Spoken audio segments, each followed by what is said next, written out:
Hari ini kita berkumpul bersama setelah proses yang sudah dilakukan. Bagaimana asesmen kemarin yang sudah dilakukan terkait dengan talent mapping, kalian sudah isi itu semua ya? Alhamdulillah sudah. Mudah-mudahan dari asesmen yang sudah dilakukan akan kalian ketahui nih potensi-potensi, bakat-bakat dan minat yang ada di dalam diri kalian. Silakan dicermati dengan baik presentasi di hari ini. Insya Allah akan sangat bermanfaat. Alhamdulillah kalian masih di kelas 10 nih.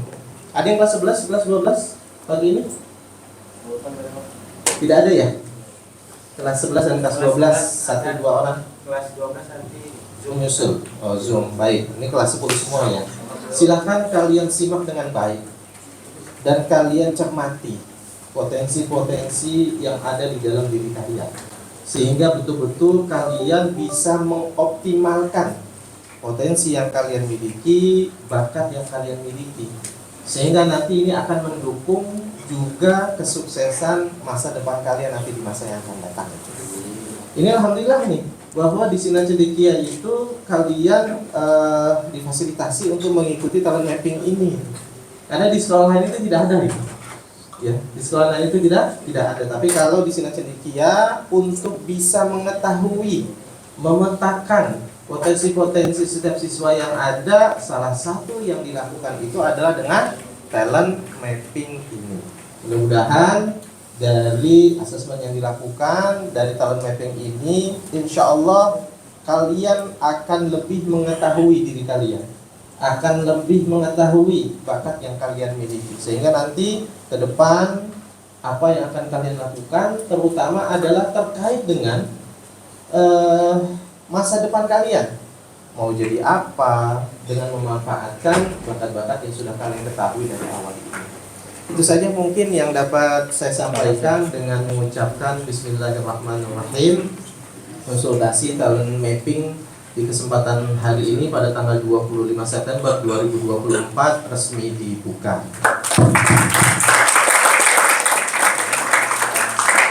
Terima kasih. Assalamualaikum warahmatullahi wabarakatuh. Waalaikumsalam.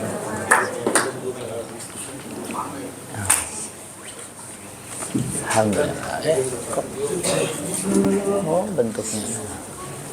Baik, demikian tadi sambutan dari Bapak Kepala Sekolah kita, Ustadz Budi Haryanto Haryanto LC SPDI. Mudah-mudahan jadi motivasi kita ya, karena cuma sekolah kita yang melaksanakan kegiatan talent mapping assessment gitu ya.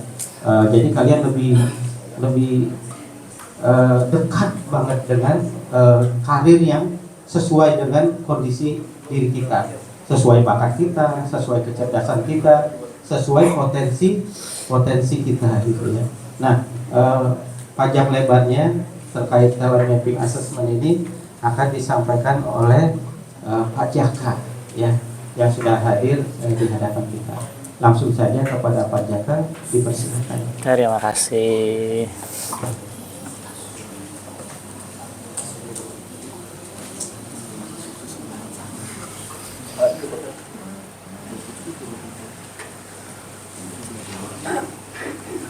Kami atau nggak usah? Nggak usah ya, biar saya yang semangat. Bismillahirrahmanirrahim. Assalamualaikum warahmatullahi wabarakatuh. Alhamdulillahirrabbilalamin. Puji syukur kita panjatkan kehadirat Allah Subhanahu Wa Taala karena pagi hari ini kita sehat walafiat. Sudah pada sarapan?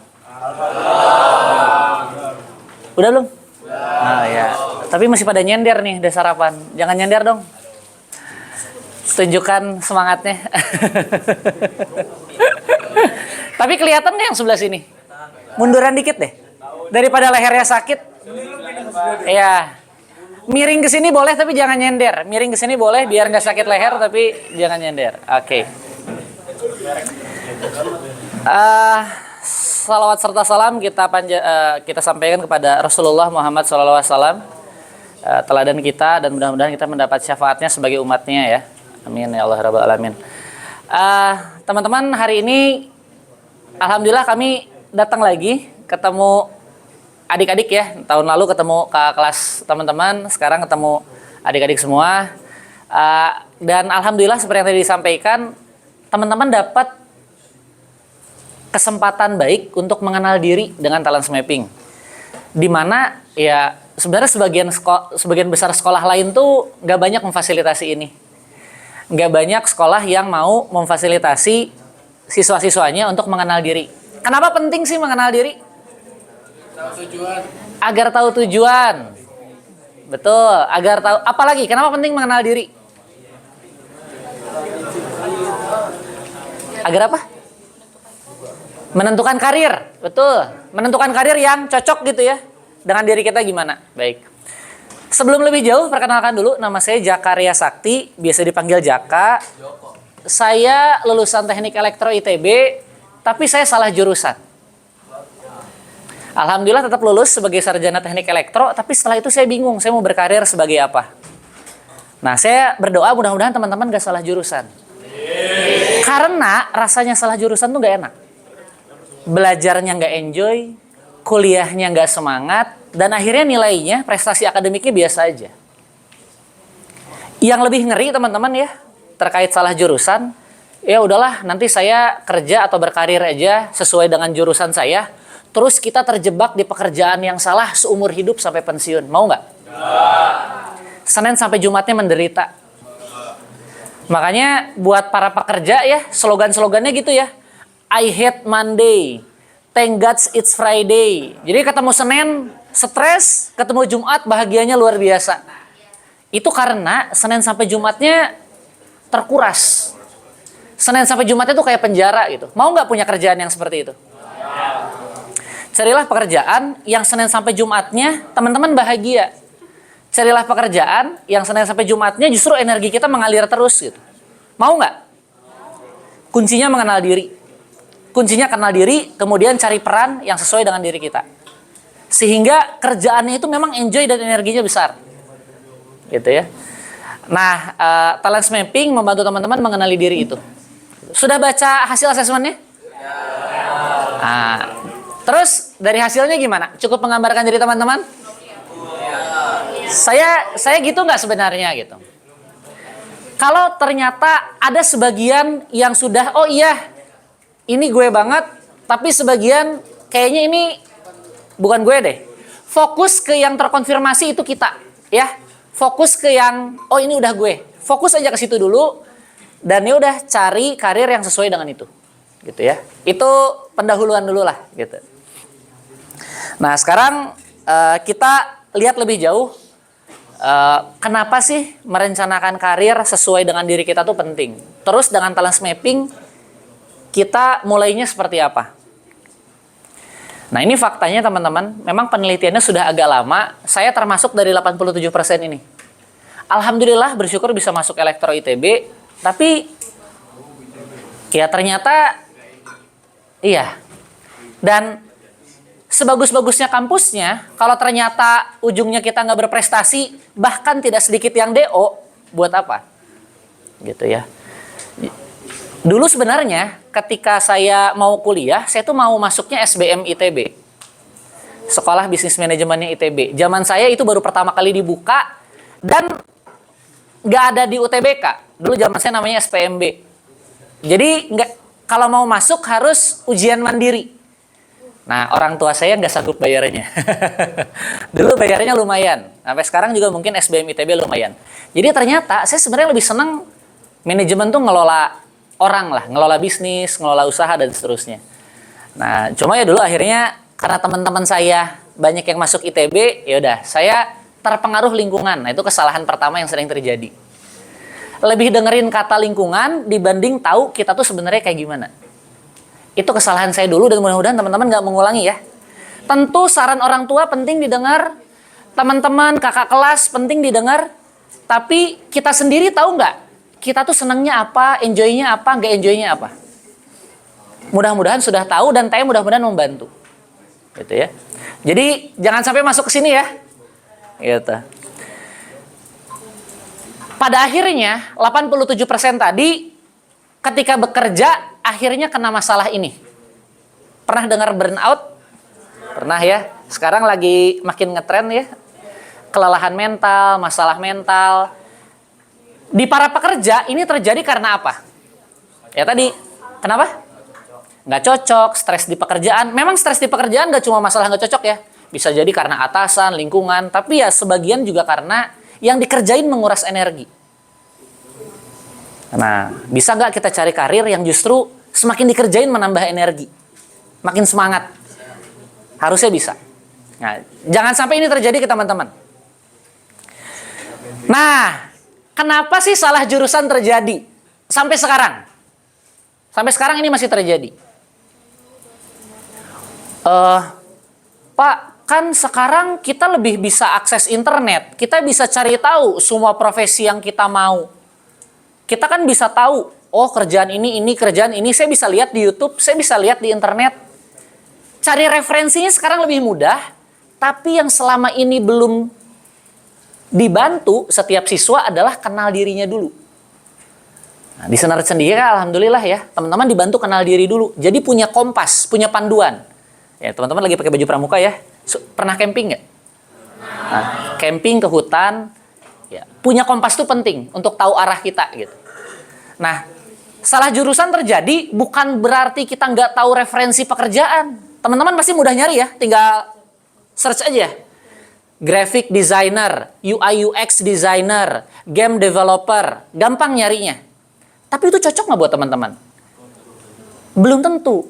Cari tahu cocok atau enggaknya, kenal diri kita dulu. Nah, selama ini kenapa salah jurusan masih terjadi? Informasi banyak, tapi siswa-siswa, teman-teman kita yang lain gitu ya, nggak dibantu untuk kenal dirinya dulu. Nah, makanya ini penting banget. Mudah-mudahan teman-teman mengikuti program ini dengan seserius mungkin gitu ya untuk kenal diri. Reportnya dibaca bolak-balik. Kamusnya kan sudah ada ya. Bakat ini artinya apa, potensi kekuatan ini artinya apa, di laporan hasil asesmen ada ya. Nah, ini yang belum baca ketahuan. Ayo, di halaman-halaman terakhir, kamus arti setiap bakat, arti setiap potensi kekuatan itu ada. Jadi teman-teman sebenarnya bisa baca dan paham gitu semua laporannya. Nah, tapi kalau kita lihat lebih jauh, salah jurusan tuh banyak yang cari yang katanya prospeknya bagus. Hati-hati teman-teman, milih kerjaan karena trending doang. Karena banyak kerjaan yang dulu ada sekarang hilang. Yang dulu katanya prospeknya bagus, sekarang udah biasa aja.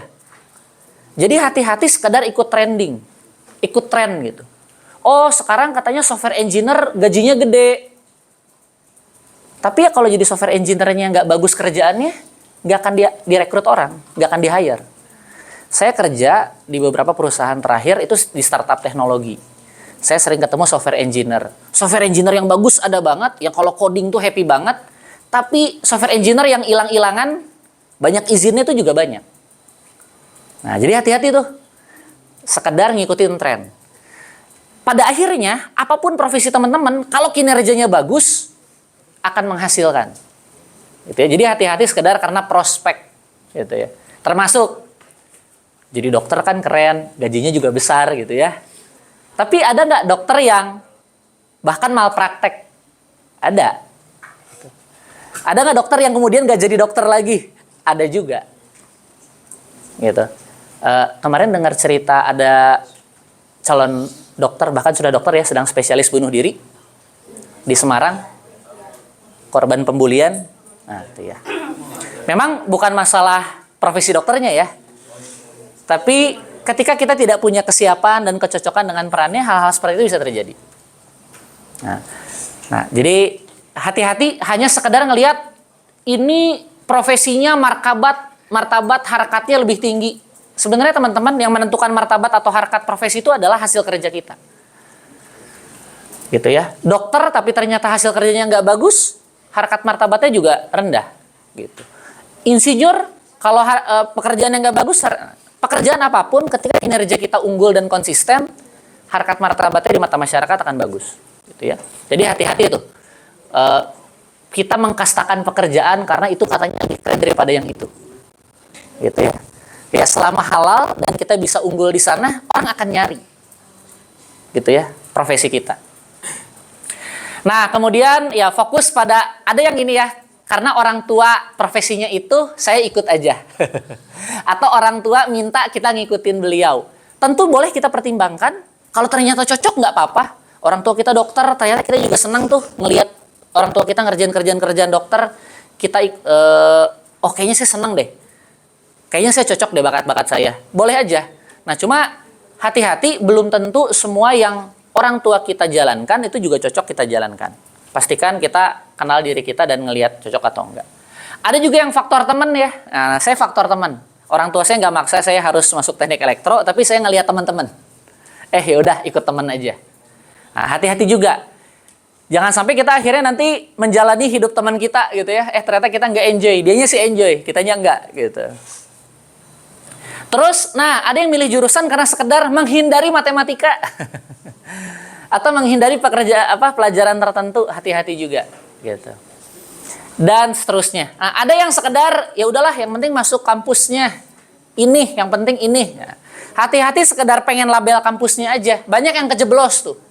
Yang penting UI, tapi akhirnya UI-nya ke jurusan yang nggak cocok banget gitu dengan dirinya. Hati-hati. Pilih karirnya dulu, nanti pilih jurusan yang sesuai menuju karir tersebut. Nanti kita bahas lagi ya. Nah, ini dampaknya teman-teman. Bukan saja kita nanti ujungnya bisa salah karir, dan yang paling ngeri, yang paling bawah sih ya, kita terjebak di karir yang salah sepanjang hidup kita. Dan ya akhirnya udah kerjanya terkuras terus gitu ya. Slogannya I hate Monday dan TGIF. Jadi Senin sampai Jumat kerja, gajinya dipakai hilang-hiling Sabtu Minggu buat ngecas energi gitu. Ya udah gitu terus rutinitasnya. Nah, mudah-mudahan teman-teman justru cari pekerjaan yang selalu bikin happy, yang selalu bikin berenergi. Nah, tapi dalam proses belajarnya teman-teman, ketika kita milih karir kemudian jurusan yang nggak sesuai, dari proses belajarnya aja udah struggling nanti. Sudah penuh perjuangan. Karena, oh ya ternyata belajarnya aja saya nggak antusias gitu. Nggak sedikit anak-anak yang atau mahasiswa yang akhirnya harus pindah jurusan, ujian lagi, pindah ke jurusan yang berbeda, bahkan mungkin DO karena yang nggak pas dengan pilihannya, memaksakan diri pada pilihan yang nggak pas, gitu ya. Nah, mudah-mudahan ini tidak terjadi ya di teman-teman ya, gitu.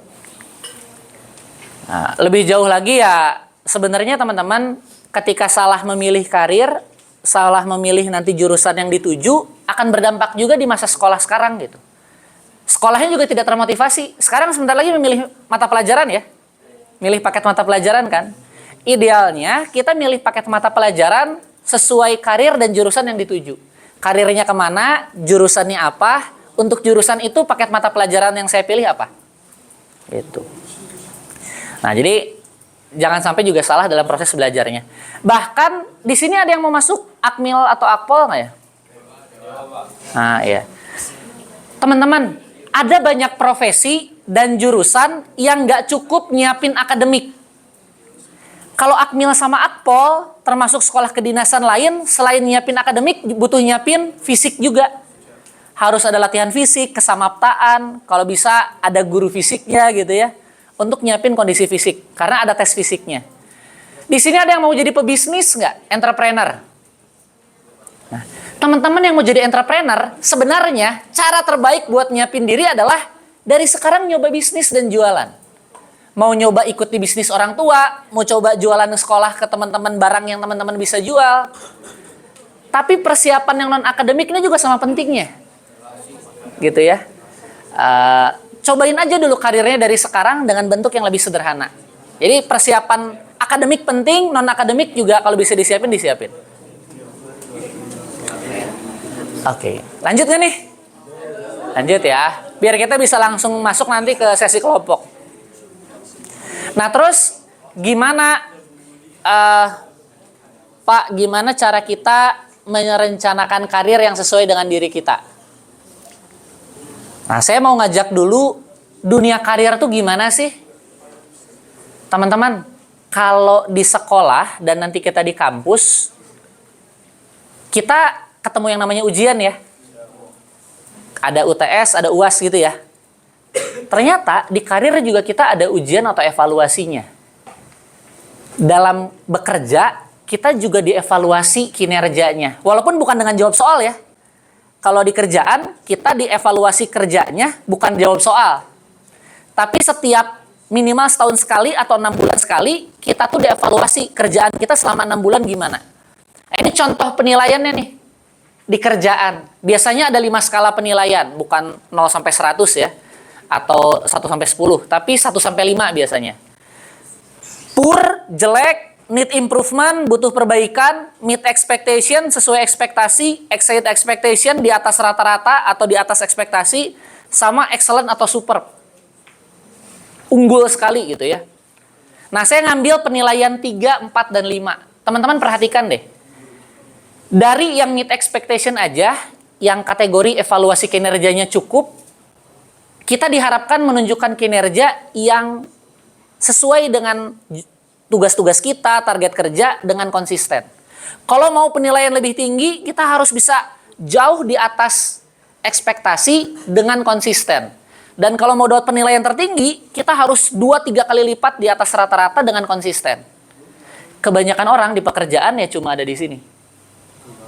Sekedar bisa ya menuhin ekspektasi aja lah. Karena tadi yang I Hate Monday dan TGIF tadi, Senin sampai Jumatnya terpenjara dan terkuras. Kebanyakan orang tuh ada di sini, para pekerja. Sedikit sekali yang kesini yang bekerja sesuai dengan dirinya dan kinerjanya bisa unggul dan konsisten.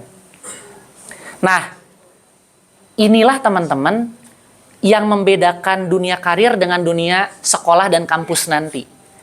Kalau di sekolah kampus, kita awal semester harus bisa langsung jawab ujian nggak? Nggak harus kan? Belajar dulu, UTS, belajar lagi, UAS. Di pekerjaan, dari pertama kali kita direkrut, kita harus bisa berkinerja dengan konsisten setiap hari, sepanjang minggu, sepanjang tahun, sampai pensiun. Nggak ada tuh bisa bilang ke atasan kita, bentar ya Pak, saya belajar dulu. Nggak bisa. Di kerjaan, setiap harinya kita harus konsisten. Nah, bayangin tuh, bisa nggak kalau kerjaan yang nggak happy, kita bisa konsisten berkinerja? Berat teman-teman. Nah, makanya perlu pilih pekerjaan yang setiap harinya kita justru semangat banget gitu. Nah, jadi konsistensi kinerja ini teman-teman yang kita nggak pelajari di dunia sekolah dan kampus. Padahal di pekerjaan, ketika kita direkrut di sebuah pekerjaan, menjalani sebuah profesi, kita dituntut untuk bisa punya kinerja yang konsisten. Gitu ya. Nah, jadi agar kita bisa sampai ke kinerja yang unggul dan konsisten gimana? Nah, ini biasanya ada yang bilang gini, Pak bisa kok Pak, ini saya punya om, punya tante, punya kakak sepupu, dia kerja sesuai dengan jurusannya, dia nggak enjoy tapi bagus-bagus aja. Ini yang dikorbankan atau trade off-nya. Kesehatan mental, kelelahan mental. Riset ini dilakukan ketika pandemi, ketika orang harus kerja sendiri di kosan, kontrakan, di apartemennya, nggak ada atasan yang mengawasi, nggak ada teman-teman buat kerja bareng, nggak ada fasilitas kantor, orang makin stres, makin sedih, makin mudah gelisah. Karena semua motivasi eksternal tuh hilang. Nah, kerasa tuh orang-orang yang kerjanya hanya ngandelin motivasi eksternal, ya ini yang terjadi. Makanya dalam bekerja kita punya dorongan dari dalam. Nah, bakat-bakat kita, potensi kekuatan kita itu dorongan dari dalam bekerja. Gitu ya. Nah, saya langsung lompat ke sini aja. Nah, ini menarik. Jadi, gimana caranya agar kita bisa bekerja setiap hari happy? Bekerjalah dengan kekuatan teman-teman atau strengths-nya teman-teman. Strengths itu apa sih? Nah, ini definisi menarik nih dari sebuah peneliti yang menemukan 34 bakat ya. A strength is not what you are good at. A strength is an activity that strengthens you. It draws you in, it makes time fly by while you are doing it, and it makes you feel strong. Artinya apa? Kekuatan kita ternyata bukan semata-mata yang kita jago di situ. Kekuatan kita adalah aktivitas yang kalau kita kerjain justru makin berenergi, justru makin kuat. Contoh buat saya ya, ngobrol di depan teman-teman, mau 1 jam, 2 jam, 5 jam, seharian, selalu berenergi dan makin happy. Itu buat saya. Buat teman-teman, ada yang ketika ternyata ngulik data, makin ngulik, ternyata makin happy. Ada yang ketika bikin tulisan, bikin cerita, ternyata makin happy. Ada yang ketika ngobrol sama orang secara personal, ternyata semakin lama semakin happy. Dengerin curhat orang, Ada yang ketika misalnya mimpin teman-teman, mau mimpin 10, 50, ratusan teman-teman, kok makin senang. Nah, sebenarnya selain dengan talent mapping, teman-teman juga bisa melihat sehari-hari saya tuh paling ngerasa waktu nggak kerasa, kok saya senang terus ngerjain ini tuh di mana. Ada Pak, waktu tidur. Tidur bukan aktivitas produktif ya. Tidur itu kebutuhan biologis kita, tidak termasuk ini. Kalau tidur saya nggak kerasa Pak waktunya, nggak termasuk. Ada Pak, waktu makan, sama, masih kebutuhan biologis. Ada Pak, waktu main game, sama, main game juga kebutuhan rekreasional psikologis kita. Nah, jadi aktivitas yang termasuk di sini adalah aktivitas produktif. Nah, coba lihat di aktivitas produktif apa, gimana teman-teman ngerasa seperti ini. Gitu ya. Nah, idealnya teman-teman ketemu aktivitas yang muncul 4E-nya. Enjoy ngerjainnya, easy dan mudah, belajarnya aja mudah, excellent, baru belajar sebentar langsung kelihatan keunggulannya, dan earn ini bermanfaat, bukan sekedar menghasilkan. Kalau kita enjoy, easy, excellent tapi tidak bermanfaat, ini baru sebatas hobi. Mungkin ada yang sudah nemuin ini ya. Saya hobinya main Lego, saya hobinya sekarang ngoding tapi baru iseng-iseng aja. Saya hobinya sekarang olahraga tapi olahraganya belum ada manfaat atau dampaknya gitu secara profesional. Mungkin masih hobi. Bisa nggak hobi nanti digeser ke sebelah kanan? Mungkin saja. Nah, kebanyakan orang bekerja di sini teman-teman. Bisa ngerjainnya kok mudah, hasilnya bagus, bermanfaat karena saya kuliahnya di sana tapi nggak enjoy. Nah, ini yang tadi I Hate Monday dan TGIF semboyannya. Gitu ya, pengennya pokoknya buru-buru weekend dah gitu kalau kerja. Nah, ini mereka yang kerja sekedar karena kompeten, tapi bukan bekerja dengan kekuatan mereka. Nah, harapannya teman-teman ada di sini nih, kerja dengan kekuatannya sehingga 4E-nya muncul. 4E itu apa aja? Gitu ya. Nah, untuk bisa dapat mengembangkan kekuatan kita, kekuatan itu perlu dikembangkan ya. Bukan berarti karena sudah berbakat, langsung jadi superhero, langsung punya kekuatan. Enggak. Prosesnya gini teman-teman.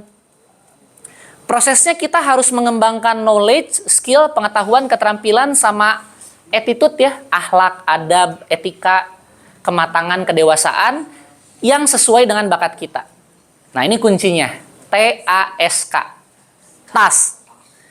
Ternyata kalau kita mau mengembangkan kekuatan, ya kuncinya ini. Kita mengembangkan diri kita yang unik dan otentik, tapi tetap butuh usaha. Knowledge-nya dikembangkan, skill-nya dikembangkan, attitude, akhlak, adabnya dikembangkan juga. Semakin dewasa, semakin matang. Itulah yang akan membangun kekuatan teman-teman. Gitu ya, 4E-nya. Di sini ada yang suka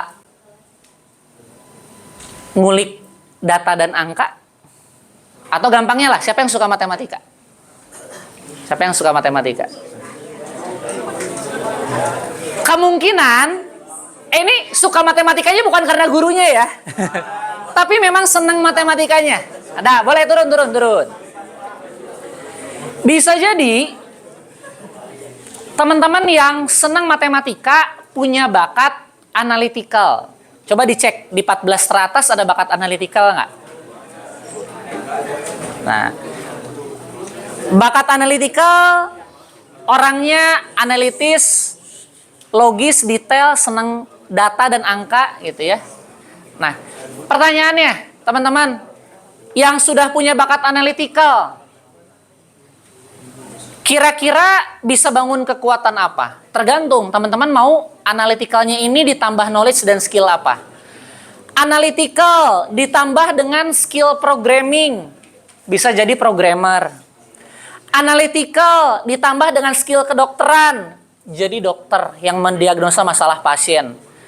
Analytical, kemudian teman-teman senang meneliti tentang tumbuhan, belajar biologi, jadi saintis. Teman-teman punya analytical, tapi teman-teman senangnya ngoprek dan bikin robot, belajar robotika, teman-teman nanti jadi engineer. Kebayang ya? bakat itu modal utama kita, tapi tetap butuh ngembangin knowledge dan skillnya. Sekolah, kuliah itu ngembangin knowledge dan skill. Baru itu jadi kekuatan. Jelas? Ah, ini diingat-ingat nih rumusnya. Diingat-ingat ya rumusnya. Rumusnya apa? Tas. T-nya apa? A-nya? S-nya? K-nya? Itu akan menghasilkan strength atau kekuatan. Gitu ya. Nah, strength akan bikin kita strong, betul. Ada yang pernah dengar ini nggak? Apa ini? Ikigai ya. Ada yang pernah dengar Pak itu barusan? Ikigai itu apa? Oke, ini ya belakangan sedang agak ngetren. Kan gini pertanyaannya, Pak, oke, saya mau bekerja dan membangun kekuatan saya, tapi gimana saya tahu kekuatan saya atau potensi saya di mana? Nah, salah satu yang lagi ngetren adalah kalau kita mau tahu kekuatan kita atau misi hidup kita, tugas kita itu adalah cari ikigai kita. Cara nyarinya adalah cari irisan 4 ini. What you love, what you are good at, what you can be paid for, and what the world needs. Susah nggak nyarinya? Susah. Kita sederhanakan. Kita bagi 2. Yang kiri atas, ini adalah gali ke dalam diri teman-teman. Talent mapping membantu urusan ini. Hasil asesmen teman-teman itu membantu menggali ke dalam untuk tahu saya itu gimana. Potensinya seperti apa. Sedangkan yang kanan bawah, nah masih ada PR ya. Setelah program hari ini, PR teman-teman adalah, saya tahu saya cocoknya ini, nanti kita bahas beberapa minat karir teman-teman. 2 tahun ke depan, kelas 11 dan kelas 12, atau bahkan mungkin dari kelas 10 juga, teman-teman eksplorasi. Bener gak ya saya suka profesi ini? Profesi ini tuh ngapain ya? Tugasnya sehari-hari. Saya pengen jadi dokter. Dokter tuh sebenarnya kerjanya setiap hari ngapain sih? Saya mau jadi software engineer atau programmer. Nah, caranya adalah boleh nyari di internet, boleh wawancara kakak kelas. Kalau ada saudara yang profesinya kita inginkan, ajak ngobrol. Kalau bisa main ke kantornya. Gitu ya. Kalau orang tua kita ternyata profesinya yang kita inginkan, coba ikut ke kantor beliau. Lihat sehari-harinya ngapain. Kita perlu eksplorasi dan memastikan profesi yang kita tuju sesuai dengan diri kita. Itu PR-nya ya. Bisa mengerjakan? Nah, soalnya saya nggak akan mendampingi. Ini mungkin nanti Bapak Ibu guru yang akan dampingi. Gitu ya, untuk teman-teman mengeksplorasi pekerjaan-pekerjaannya. Oke. Nah, ini juga menarik teman-teman. Ternyata kenal diri manfaatnya nggak cuma merencanakan karir. Tapi dari sekarang bisa bikin teman-teman lebih pede. Contoh, ada nggak sih yang ngerasa, kok dia keren ya, aktif di OSIS, sering tampil, pidato di depan. Nggak usah iri, teman-teman juga punya bakat unik masing-masing. Dan setiap bakat unik teman-teman sebenarnya berharga dan bisa bikin teman-teman pede juga. Nah, jadi hasil asesmen teman-teman bisa untuk mengembangkan diri dari sekarang. Gak usah nunggu karirnya nanti. Gitu ya. Nah, ini tambahan aja. Teman-teman, untuk lebih semangat mengejar karir jurusan yang diinginkan, idealnya teman-teman punya motivasi intrinsik dari dalam diri. 3 elemen ini yang penting dan ternyata kuncinya kenal diri. Yang pertama, teman-teman harus tahu teman-teman tuh mau jadi apa. Mau ngejar karir apa, mau ngejar jurusan apa, di sekolah ini mau belajarnya gimana. Itu otonomi. Kalau teman-teman sekedar sekolah karena disuruh, pasti semangat belajarnya nggak ada. Tapi kalau teman-teman sudah tahu belajar itu buat apa, harusnya belajarnya lebih semangat. Yang kedua, ternyata yang bikin kita termotivasi itu kalau kita punya dorongan mastery. Kita tahu mau jadi semakin ahli di mana. Di sini ada yang mau jadi software engineer? Boleh angkat tangannya? Atau programmer? Ada yang mau jadi dokter? Oke. Ada yang mau jadi insinyur atau engineer selain software? Mesin, elektro gitu ya. Ada? Oke. Ada yang mau jadi psikolog? Oke. Ada yang mau di dunia kreatif, contohnya graphic designer, arsitek, desainer. Di sini ada yang mau jadi abdi negara, militer, sipil, ASN, polisi, TNI. Satu ya. Halo teman-teman. Punya kejelasan yang mau teman-teman tuju, pengen jadi semakin ahli di mana, itu penting buat bikin teman-teman tambah semangat belajarnya. Kalau nggak punya itu ya udah, belajarnya karena rutinitas saja ya. Karena disuruh. Nah, kayak di sini nih. Ada yang nyawanya nggak sedang di sini. Ada yang ngobrol, ada yang nyender, ada yang nunduk gitu ya. Itu contoh mungkin belum ketemu nih motivasi intrinsiknya apa. Belum ketemu, ada di sekolah ini tuh mau ngapain? Gitu ya. Ayo, kelihatan loh dari depan. Kerasa gitu, yang tidak sedang di sini jiwanya. Nah, yang terakhir teman-teman, salah satu motivasi penting yang perlu teman-teman bangun, tapi mungkin ini butuh proses, adalah kalau teman-teman tahu misi hidup teman-teman tuh apa. Saya punya satu pertanyaan, nggak harus dijawab sekarang ya. Coba pikirin. Kalau teman-teman punya semua sumber daya yang dibutuhkan, jadi semua uang tersedia, semua apapun yang teman-teman butuhkan ada, kemudian orang-orang terdekat, tersayang teman-teman semuanya mendukung, apa sih yang mau teman-teman benar-benar lakukan dalam hidup ini? Sekali lagi, semua sumber dayanya ada. Teman-teman nggak harus mikirin soal uang, teman-teman juga nggak semua dapat dukungan dari orang tua, keluarga. Kira-kira teman-teman mau ngerjain apa sih dalam hidup ini? Mau bikin apa sih? Mau ngerjain apa? Kenapa? Iya. Nah ini hati-hati ya. Itu jawaban bagus, nggak apa-apa. Saya senang. Siapa namanya? Rifki. Nah teman-teman, Rifki bukan? Panggilannya apa? Iya. Teman-teman, ini bagus nih. Kita udah punya sumber daya, semua kita sudah miliki. Kita didukung oleh semua orang. Itu adalah definisi sukses. Menarik ya teman-teman. Banyak orang yang sudah merasa ini titik akhirnya.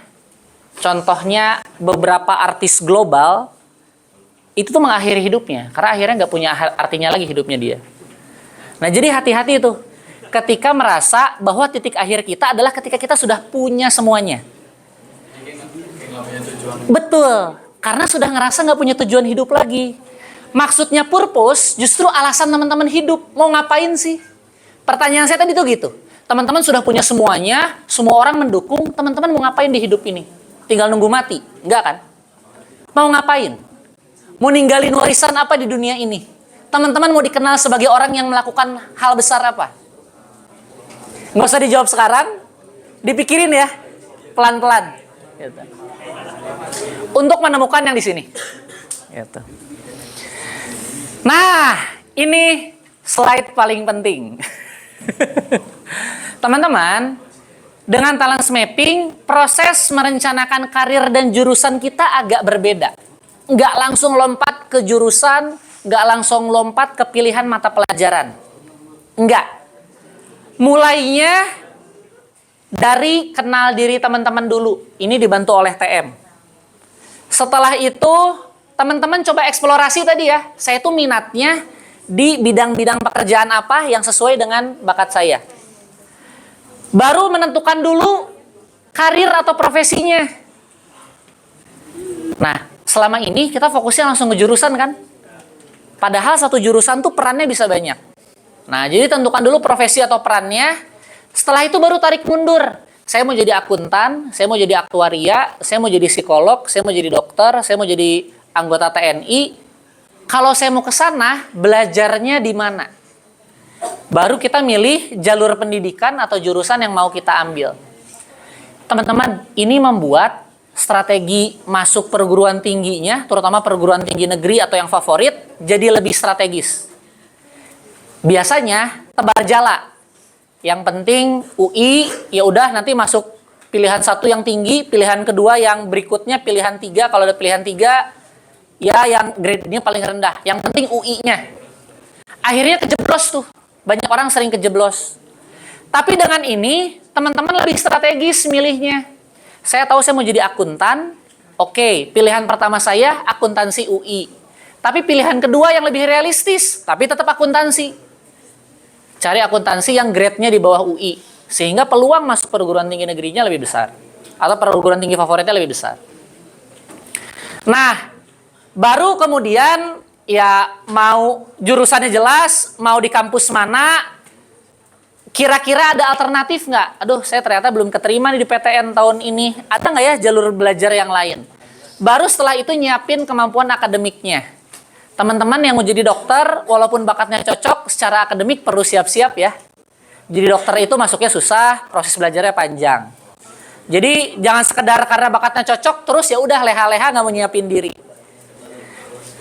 Yang mau jadi masuk Akmil gitu ya, tahu nih cocok buat Akmil, berarti secara fisik juga harus siap-siap. Yang mau jadi entrepreneur juga sama gitu ya. Untuk masuk kampus kan ada ujian ya, ada yang memang jalur rapot. Nah, teman-teman perlu belajar baik sehingga siap juga secara akademik gitu ya untuk masuk ke sana. Ini prosesnya ya. Nanti orang tua juga diceritakan ini. Gitu ya, biar orang tua juga paham bagaimana cara memilih dengan bakat dan potensi teman-teman. Nah, laporannya sudah sempat lihat belum sih? Udah ya. Lihatnya di mana? Di PDF file ya, sudah sempat buka ya? Ada berapa halaman? Kelihatannya banyak ya. Sebenarnya nggak harus dibaca semua. Hasilnya halaman berapa aja? 12, 13, 14, 15, 16. Sebenarnya cuma 5 halaman itu. Hasilnya teman-teman. Nah, yang hafal halamannya ketahuan udah baca ya. Mudah-mudahan gak cuma baca halaman doang. Halaman 12 ada apa? Ini nih, yang ini. Urutan bakat. Ya, urutan bakat. Iya, betul. Daftar bakat. Kita nanti lihat fokusnya ke bakat mana saja ya. Berikutnya setelah urutan bakat ada halaman 13. Ini apa namanya? Peta bakat. Ini sebenarnya sama, cuma ini digambarkan berbeda aja. Kalau di peta bakat, bakat yang kuat 1-7 warnanya apa? Lingkarannya merah. Bakat 8-14 warnanya kuning. Fokusnya ke bakat merah dan kuning. Itu yang perlu teman-teman pahami banget untuk tahu nanti karir yang cocok apa. Ini ada satu halaman yang saya skip. Setelah itu ada halaman 14, list potensi kekuatan. Aktivitas yang teman-teman potensinya besar dan didukung bakat kuat teman-teman. Cuma di sini nggak saya tampilkan. Saya langsung lompat ke halaman 15. Ini yang paling kompleks ya. Udah ngerti belum cara bacanya? Nanti kita lihat bareng-bareng sebentar. Intinya teman-teman, ini tuh ada daftar lengkap di mana potensi teman-teman dengan lihat kotak bagian dalam. Kotak bagian dalam kalau di Zoom tulisannya apa? Tahu nggak? PSP, betul. Personal strength potensial. PSP, kotak bagian dalam yang warna merah dan kuning, berarti bakat-bakat kuat teman-teman di situ sangat mendukung. Itu potensi teman-teman. PSP yang merah dan kuning. Fokusnya kotak dalam dulu, merah kuningnya di mana? Gitu ya. Sebagai kesimpulan akhir, ini tuh ada kelompok-kelompok teman-teman. Yang jadi kesimpulan strength typology. Ini tipe kekuatan atau tipe peran, jadi saya paling cocoknya pada peran-peran apa? 5 yang paling dominan kita sebut personal branding. Sudah lihat sampai halaman sini? Ada yang masih ingat 5 personal brandingnya apa? Apa?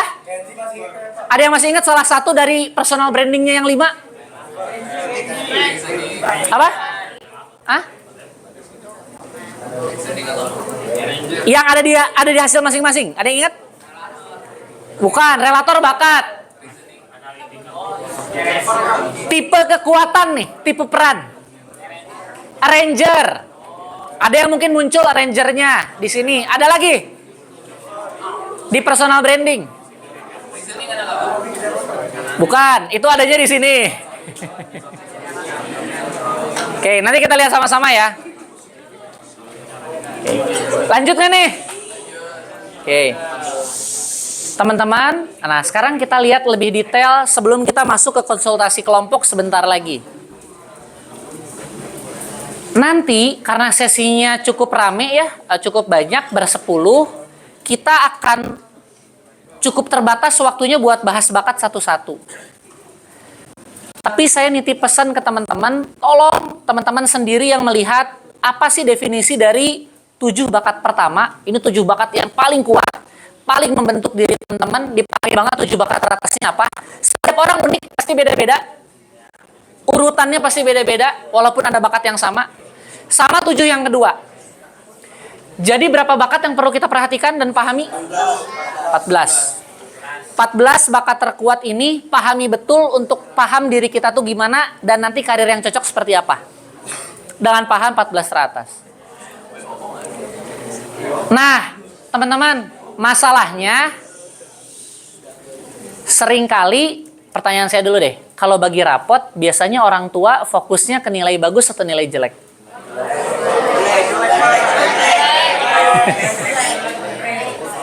Nah, kita seringkali dibiasakan fokusnya sama yang jelek dulu. Nggak apa-apa untuk meningkatkan diri. Tapi, kalau di talent mapping, teman-teman, kita nggak perlu fokus sama yang ini ya. Bakat yang teman-teman lemah, itu bukan untuk diperbaiki. Karena mengubah bakat lemah, itu kayak mengubah diri kita jadi orang lain.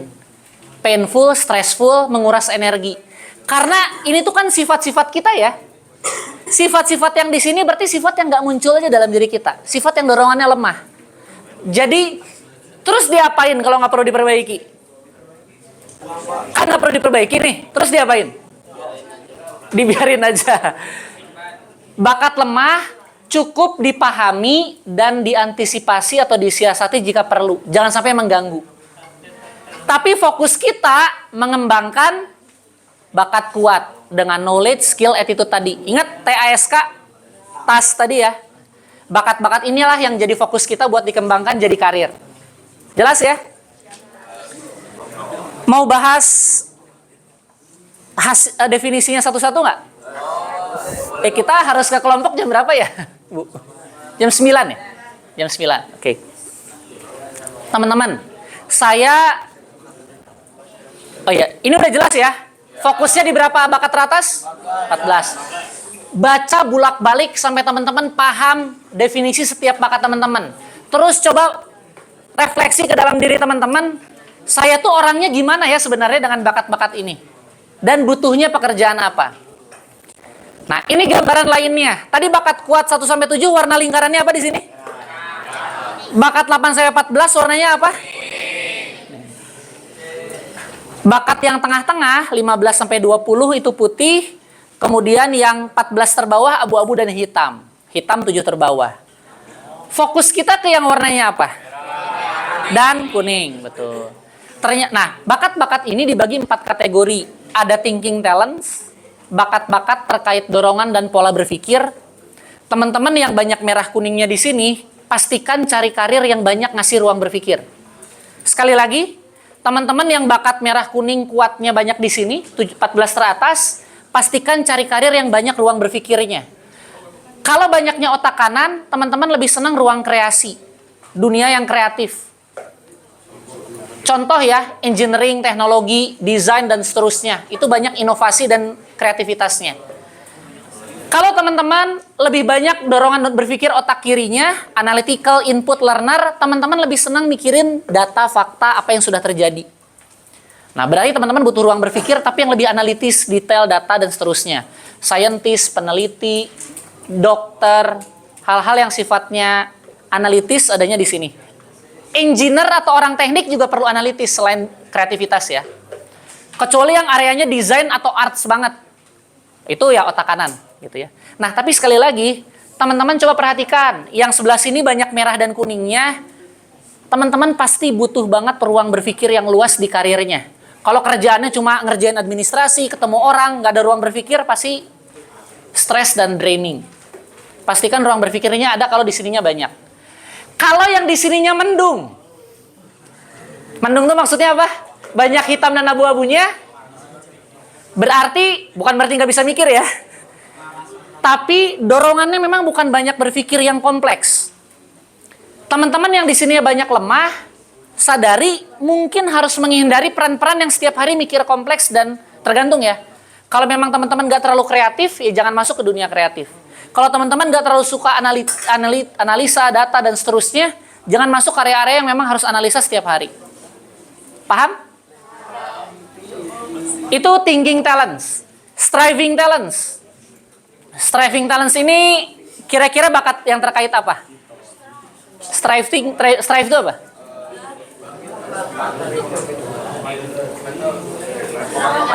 Apa? Mau jawab? Ya. Teman-teman, kalau dalam definisi ini, bakat-bakat yang kategorinya striving talents itu dorongan dan pola bekerja. Biasanya, yang striving talentsnya banyak merah kuning, ini yang rajin-rajin. Kerja gitu ya. Orangnya rapi, teratur, teliti, senang banyak kesibukan. Tergantung nih, bakat kuat di sininya apa. Gitu ya. Ini striving talents. Teman-teman yang striving talentsnya banyak, ya cocok buat peran-peran yang butuh keteraturan, kerapihan, ketelitian tinggi. Contohnya, ada yang tertarik masuk akuntansi atau bidang keuangan? Atau manajemen?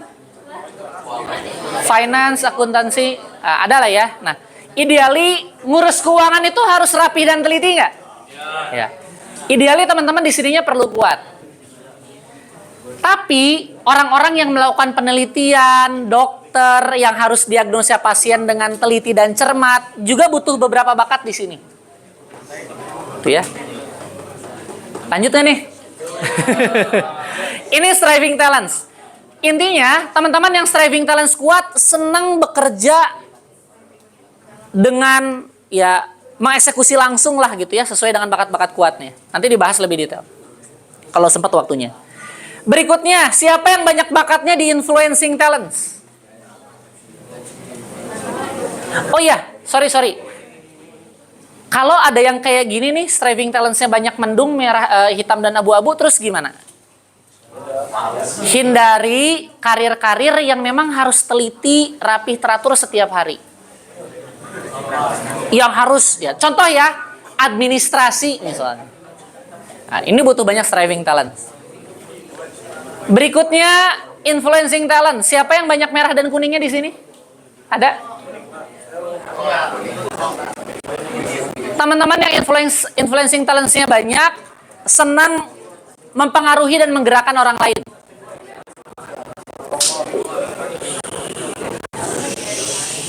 Sebaliknya, yang influencing talentsnya lemah, ya justru mungkin nggak terlalu suka tampil. Nggak terlalu suka konfrontasi, mempengaruhi, menggerakkan orang. Dan nggak apa-apa. Gitu ya. Siapa yang relating talentsnya banyak merah dan kuning? Relating talentsnya. Kalau teman-teman di sini banyak bakat kuatnya, berarti butuh banyak ruang interaksi, ruang kerjasama dalam karirnya nanti. Ketemu banyak orang, gitu ya. Kalau banyak di sebelah sini, relating sama influencing talent. Oke. Mau bahas definisinya satu-satu nggak? Nah, nanti kalau keburu, saya lompat dulu ke bagian berikutnya. Teman-teman, dari peta bakat ini, kita paling penting paham bakat-bakat kuat kita apa. Bisa ya, nanti baca sendiri ya. Pahami benar bakat kuat kita apa. Gitu ya. Nah, tapi talents mapping membantu memprediksi dari bakat kuat teman-teman potensinya di mana. Nah, ini halaman berikutnya. Namanya potensi kekuatan. Ada 14 aktivitas yang teman-teman diprediksi potensinya di situ. Ini aktivitas pekerjaan. Ini juga bisa membantu oh karena ternyata area-area saya ini banyak yang ketemu orang, saya kayaknya butuh karirnya ke arah sana. Ini untuk teman-teman juga memilih dunia karirnya atau skill yang akan dikembangkan. Ini cuma sebagian, lengkapnya di sini. Ayo, masih ingat nggak tadi cara bacanya? Ya, fokus lihat kotak merah dan kuning yang di dalam. Nih ya. Oh ya.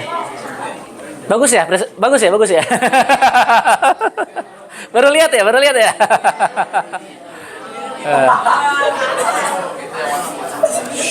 Nah, teman-teman, ada PSP, ada PSS ya. PSP itu adalah potensi kita. PSP merah dan kuning berarti bakat-bakat kita kuat di sana. Fokus yang PSP-nya merah dan kuning. PSS, personal strength statement, itu pengakuan kita. Kita ngerasa minatnya kemana. Bisa berubah karena pengalaman. Nah, teman-teman fokusnya berarti ke PSP dulu atau PSS dulu? PSP dulu, karena itu datang dari bakat teman-teman. Gitu ya. Kecuali teman-teman yang ada di pojok kanan bawah ini. Ini cuma ada satu kolom PSS aja ya. Personal strength statement. Cuma ada pengakuan kita minat atau suka nggak sukanya yang mana. Kenapa? Karena semua yang tulisannya warna biru di pojok kanan bawah ini aktivitas-aktivitas Indonesia Got Talent. Aktivitas-aktivitas yang butuh bakat fisik. Nari, nyanyi, olahraga, masak, dan seterusnya.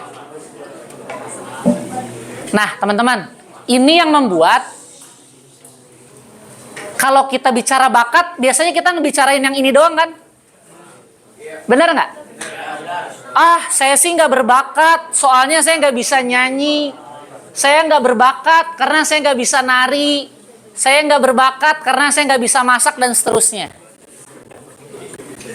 Halo? Teman-teman, selama ini definisi bakat itu sempit hanya di sini aja. Makanya kita ngerasa banyak yang saya sih nggak punya bakat. Padahal penelitian Gallup tentang 34 tema bakat menunjukkan bahwa ternyata bakat itu juga ada yang terkait sifat. Di sini ada yang kembar nggak? Oh, ini kembar. Oh iya, siapa namanya? Shalwa Irbi. Oh, namanya nggak mirip ya? Oke. Biasanya namanya 11-12 ya. Teman-teman, yang kenal mereka berdua mungkin secara fisik mirip, tapi sifat beda nggak? Nah, ini teman-teman menggambarkan sifat juga bakat unik kita. Jadi bakat itu ada yang dalam bentuk fisik, kemampuan koordinasi gerak kayak Messi, Ronaldo gitu ya. Itu itu bakatnya bakat fisik. Tapi sifat-sifat kita itu juga bakat kita. Nah, contohnya yang kembar, walaupun mungkin secara fisik bisa ada kemiripan, tapi secara sifat bisa beda banget. Itu menunjukkan sifat teman-teman yang beda, itu juga adalah bakatnya, yang unik. Nah, makanya teman-teman, yang ini memang terkait bakat fisik dan kita tidak sedang lihat bakat fisik, makanya ini nanti nggak akan terlalu banyak dibahas. Tapi teman-teman bisa lihat, bakat teman-teman itu menunjang buat potensi aktivitas atau pekerjaan yang mana. Bakat sifatnya teman-teman, yang 34 bakat tadi. Ada yang mau ditanyain dulu nggak yang bagian ini? Nggak ada yang nanya tuh arti N, H, S, G, I, E, T, E, R, dan T apa?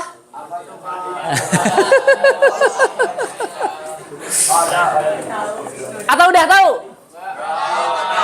Oke, teman-teman perhatikan. Teman-teman bisa lihat area potensi teman-teman tuh banyaknya di mana. Dan ini juga dipengaruhi bakat teman-teman kuatnya di bagian mana. N, singkatannya apa? Networking. Ini aktivitas-aktivitas yang berinteraksi dengan orang sejajar.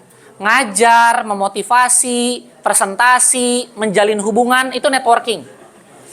H itu apa? Headman. Headman itu, oh pada baca ya? Gak apa-apa. Headman itu berinteraksi dengan orang tapi di atas. Mempengaruhi, jualan, mengkoordinir, itu headman. Memimpin, itu the headman. S apa? Apa S? Servicing itu berinteraksi dengan orang tapi kita di bawah orang lain. Melayani, merawat, bukan? Ya, bisa jadi melayani, merawat, membantu orang lain. Itu area servicing. Teman-teman perhatikan deh, kalau teman-teman banyaknya relating talents, area ini banyak merah dan kuningnya. Kalau relating talents dan influencing talentsnya banyak, area ini banyak PSP merah kuningnya. Itu kaitannya. Lanjut, GI singkatannya apa? Apa? Generating Indonesia. Generating ideas. GI ini butuh bakat-bakat berpikir otak kanan. Aktivitas yang lebih banyak berpikir kreatif. Kalau teman-teman bakat berpikir otak kanannya kuat, sebelah sini potensinya banyak muncul. Designing, drafting, creating, ideating, itu banyaknya di sini. Jadi ini aktivitas yang lebih banyak mikir tapi kreatif. Kalau di sini banyak merah dan kuning, ya berarti cocok pada peran-peran atau dunia yang lebih kreatif gitu ya. T dan R saya gabung. T apa, R apa? Thinking dan reasoning. Teman-teman yang banyak bakat berpikir otak kiri, thinking reasoningnya banyak merah dan kuning biasanya. Tapi thinking reasoning juga butuh ketelitian dan keteraturan. Ada pengelolaan keuangan, ada mendiagnosa, ada riset. Siapa yang mau jadi dokter? Iya. Coba dicek di area sini, terutama ini nih, diagnosing, identifying, restoring itu potensinya gimana? Merah dan kuning nggak? Siapa yang mau masuk teknik atau jadi programmer? Coba dilihat area analyzing, programming, di area sini PSP-nya merah dan kuning nggak? Gitu ya. Terakhir. Ada area E dan TE, itu apa? Elementary dan ini aktivitas yang nggak banyak ketemu orang dan nggak banyak mikir. Bukan bengong ya. E dan TE itu kerjaan yang lebih banyak tekun. Rapi, teratur, teliti, ini kerjaan-kerjaan yang lebih butuh ketekunan. Elementary di dalam ruangan, kerja administrasi, jurnalistik, bahasa, technical, ini kerjaan di area luar ruangan. Area pabrik lah, memproduksi, menjaga keselamatan, distribusi, operator tuh ada di sini. Teman-teman kalau yang striving talentsnya kuat, di sini banyak PSP merah dan kuningnya. Ada pertanyaan? Nah, nanti siap-siap ditanya ya. Teman-teman lihat nggak? Di sini tuh ada kelompok-kelompoknya dibatasi garis. Total, kalau kita kelompokin, semua potensi-potensi ini jadi satu kelompok, totalnya itu ada 30 kelompok. Inilah strength typology 30. Oh, iya, betul. Jadi strength typology 30 ini disimpulkan dari potensi teman-teman banyaknya di mana? Strength typology ini juga bisa kita sebut selain tipe kekuatan, tipe peran. Peran kita itu potensinya besar di mana? Nah, tinggal dilihat yang dominan ke sebelah kanan itu tipe kekuatannya apa? 5 yang paling potensial disebutnya personal branding. Ada yang udah ingat personal brandingnya 5 apa di reportnya? Lupa. Ada yang punya tipologi analis? Oke. Ada yang punya tipologi seller? Ya. Ada yang punya tipologi designer? Oke. Ada yang punya tipologi quality controller? Ada ya. Oke. Teman-teman, itu penjelasan singkat tentang cara memahami laporan ya. Yang utama pahami dinamika bakat teman-teman, karena bakat kuat teman-teman yang nanti digunakan untuk memprediksi ke sini. Nah, tapi teman-teman juga bisa lihat sesuai yang saya jelaskan, PSP-nya di mana, terus ini tipe kekuatan yang kuatnya apa, untuk lebih memahami, mempertajam karirnya seperti apa. Sudah cukup jelas? Ada pertanyaan? Pas. Karena sudah jam 9, kita nggak keburu ya bahas definisi bakat satu-satu. PR teman-teman masing-masing berarti ya. Untuk memahami bakat merah dan kuningnya definisinya apa? Kamus bakatnya ada di halaman 20. Termasuk juga kamus setiap aktivitas ini. Ini ada mungkin di halaman 30-an. Itu ya, silakan dilihat. Ada pertanyaan lagi? Kalau nggak ada, kita akan siap-siap ke sesi kelompok. Cukup ya? Terima kasih. Assalamualaikum warahmatullahi wabarakatuh.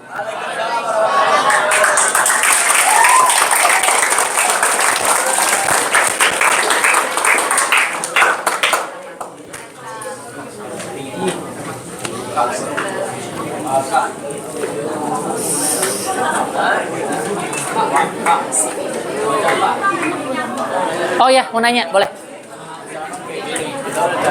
Sebentar, ada yang mau nanya. Nggak apa-apa. Misalkan kita talent mapping Iya. keluar hasilnya, cuman seiring kita bertambah dewasa tuh tiba-tiba minat kita Oke. Pertanyaan bagus. Siapa namanya tadi? Nino. Ya. Akhirnya nama yang benar ya. Tadi Nino nanya pertanyaan yang bagus. Pak Jaka, ini kalau misalnya nanti kita tumbuh dewasa, intinya ya, hasil asesmen tuh berubah nggak sih? Nah, minat kita yang PSS tadi mungkin berubah, tergantung pengalaman. Tapi bakat-bakat ini, karena itu adalah sifat atau traits kita, sebenarnya cenderung tetap tergantung kemarin ketika ngisi, teman-teman tuh sudah cukup kenal diri atau belum. Di masa remaja, memang masih mungkin teman-teman belum kenal diri sepenuhnya. Karena belum kaya pengalaman. Nanti setelah lulus SMA, kuliah, sudah semakin kaya pengalaman, makin tahu, oh ternyata saya lebih enjoy yang ini. Ternyata saya lebih gak terlalu nyaman yang ini. Bisa jadi kalau teman-teman asesmen 3 tahun, 5 tahun ke depan, terutama buat yang benar-benar sekarang belum mengenal diri sepenuhnya, bisa jadi ada perubahan sedikit. Jadi ada bakat-bakat yang sekarang belum disadari, nanti mungkin bergeser jadi bakat kuat. Tapi lebih karena tadi ya, sekarang kita belum kenal diri sepenuhnya. Nah, tunggu selesai dulu. Tapi, oh ya, tunggu dulu. 2 kali ya? Nah, ya, 2 kali. Oke. Udah? Udah, oke. Nah. Tadi sampai mana? No. Sampai mana No tadi No? sampai tahu diri sendiri. Iya. Nah, jadi kalau sekarang teman-teman ngelihat laporan hasil asesmen, oh ini gue banget dan ini sudah menggambarkan diri saya 80, 90, 100%. Kalau sudah cukup yakin, biasanya kalau ngambil asesmen lagi nanti, biasanya bakat kuatnya itu-itu aja. Mungkin urutan geser-geser dikit, tergantung ketika ngisinya, persepsinya gimana. Tapi biasanya kalau sudah cukup mengenal diri, nggak perlu asesmen berulang-ulang. Cukup sekali. Tapi tadi ya, di masa remaja, masih mungkin buat teman-teman yang belum paripurna mengenal dirinya, ketika asesmen lagi, ada yang geser-geser sedikit. Gitu ya. Jadi, tetap penting, Nino, untuk eksplorasi, terus banyakin aktivitas, ikut ekskul, banyakin organisasi, sepulang sekolah nggak main game mulu, langsung cari aktivitas. Kalau perlu cari aktivitas di luar, biar makin tahu senangnya apa, nggak senangnya apa, enjoynya apa, nggak enjoynya apa. Gitu ya. Gitu No. Jadi tetap penting, walaupun mungkin bakat kita cenderung menetap dan nggak terlalu berubah, tapi minat kita mungkin berubah. Tapi bakat-bakat ini cenderung tetap. Tadi kan yang itu, oh ini udah gue banget, berarti itu nggak perlu tes lagi. Sebenarnya nggak perlu. Kalau ini sudah menggambarkan diri kita. Iya. Tapi tadi ya, kalau kayaknya setelah 3 tahun ini saya ternyata lebih banyak pengalaman dan kayaknya ada hal-hal baru yang ternyata lebih saya sukai, boleh aja. Gitu ya. Tergantung teman-teman. Makasih No pertanyaannya. Ada yang mau nanya lagi?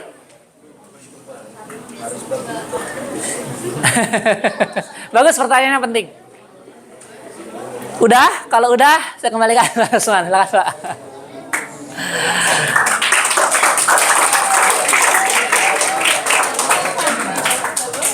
Oke, baik.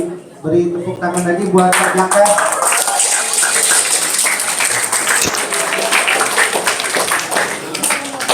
Oke, baik. Nah, siswa sekalian, kita akan mulai melaksanakan konsultasi pribadi dalam mapping. Akan dibagi 4 ruangan, 2 lokasi. Ruang 1-2 itu di sini, ruang 1-2, ruang 3-4 di ruang tamu di lantai 1 ya. Jadi kalau kalian nanti dipanggil, kalian ke kelas dulu, nanti akan dipanggil. Ketika kalian dipanggil ruang 1, berarti kalian berada di sini, ke sini ya. Kalau ruang 2 berarti di sini juga. Kalau ruang 3 kalian ke bawah ya. Ruang 4 juga sama ke bawah. Oke, paham? Baik, kita tutup dulu sesi presentasinya. Kita tutup dengan ya. Belajar tetap seperti biasa ya. Tetap belajar seperti biasa. Nanti kalian akan dipanggil secara estafet ya. Baik. Ya, maunya nggak belajar ya.